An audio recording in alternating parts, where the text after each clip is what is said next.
Good afternoon, folks. Mike Wells, your world explorer. Hope you're having a good day.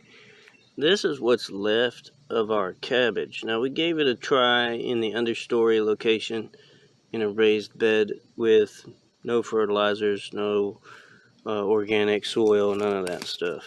And it pretty much is doing what you see here. So what I want to do is I want to pull it up and see what's going on under the soil. Okay, so there is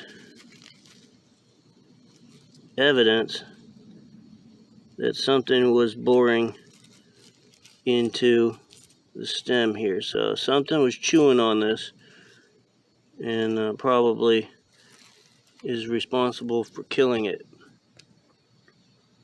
So if you look here,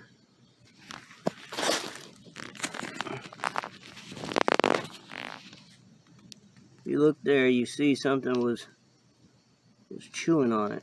Something went into there and ate at it. So that's probably the reason that it's dead right now. And it has a little bit of the root boring nematodes. That's never a good sign. So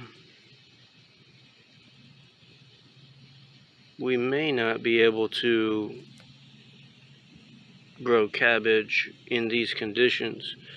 So what I'll do going forward is I'll change the soil conditions and we'll see what we can get away with going forward.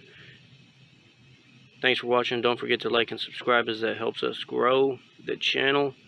And stay tuned as we'll figure out together how to successfully grow cabbage in our Florida environment here between Zone 9B and 10A. Have a good day.